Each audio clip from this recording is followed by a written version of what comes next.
kalagan, another laag mga kalagan. So today is schedule na to para sa Isla Gigantes mga kalagan. No? So 4:30 AM ang pick up na mo din sa hotel. So nagkuha mi og katong travel and tours niya 19 per head siya mga kalagan. So ang pasahero is 14 mi pero 8 rami, so ang uban is joiners na mga kalagan. Kami man ang daghan mga kalagan. No? So 2 hours ang travel to Carles mga kalagan.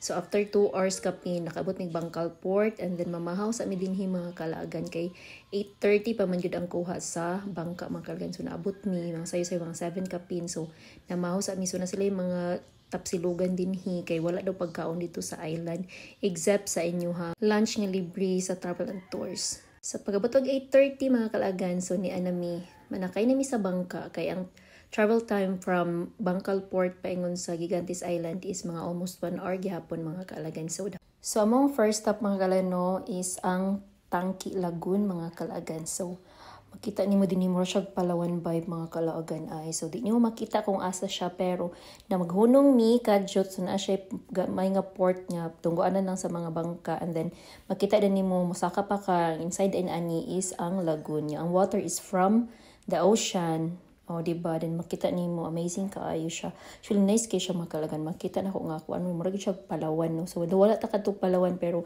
inani man to nakita sa Palawan nga nice kay siya kay mga bato-bato bitaw siya nga bukid and then clear crystal water gid kay siya makalagan as in amazing kay dinhi makalagan. So kadyo tra kay mi dinhi nagstay. Igo mi nagpicture ang uban na ay few sa among kauban nga naligo pero kami igo na mi nagposing-posing kay of course ko pa mi plano maligo kay daghan pa kay tagadtuan nga island. So bikil pud kay kadyo tra pud kaayo dinhi magstay pero as in worth ra gid kay makalagan kay nice pud kay ang view makalagan. So after sa Tangki Lagoon makalagan nagbiyahe na pud mi o diba nag-imot-imot inyong auntie dinhi kay nice gid kay siya makalagan. May bisag sa gawas pa lang sa layo pa lang bisaguan ma-appreciate gid kay nimo ang beauty sa Gigantes Island mga kalagan.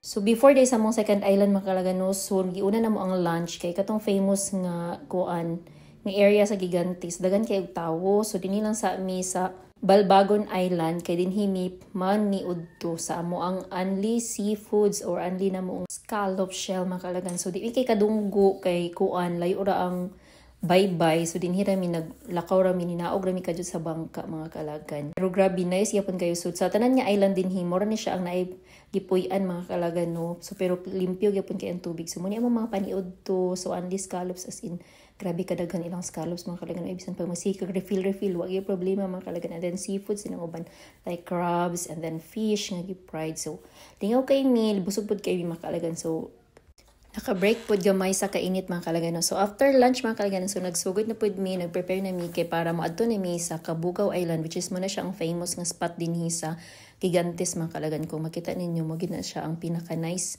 kay diha giga picture ang all mga kalagan. So gabiyahe pa lang mi maas in mga jud ko sa katsada sa island sa katsada sa palibot mga kalagan oy as in amazing jud kay mga kalagan. So next na mo nga stop is ang Cabugao Island mga kalagan. So dinhi sa tanan nga island pud mga kalagan mo gid akong ganahan mga kalagan ay as in lami ta kay magstay dinhi og dugay mga kalagan oy kay daghan jud kay aside sa daghan ka picturean mga kalagan nice kay mag-emote dinhi mga kalagan ay kay peaceful jud kay siya and then perfect kay ang kanang view mga kalagan ay as in kung sa tanan nga island mo gid akong pilion niya dapat dinhi unta mi nagdugay pero actually while ga picture ang uban kay pila-pila man dinhi ang realidad mga kalagan no so mukatkat katong taas ito nga murag bukid-bukid kay para dito magpicture or makita ang view sa island. So while nagpila pa mi, so nagpicture sa mi while waiting sa amo ang time nga kami na ang magpicture. So muni among view pagkat-kat mga kalagan o diba. So kami gid ang kinahulian nagpicture kay naguna gipauna na mo among mga kauban nga mga all this gamay. So look at o diba wala kay na plano among mga attire no kay nagtwinning ra gid mi dinhi tanan. Di twinning kay daghan man mi pero look at the view. It's very stunning mga kalagan. And next is ang Bantigi Island. Kung naay Bantigi na po'y Bantigi din hi. So sandbar siya. Actually kadyo tra kami din hi mga 20 minutes na mi din hi mga kalagan.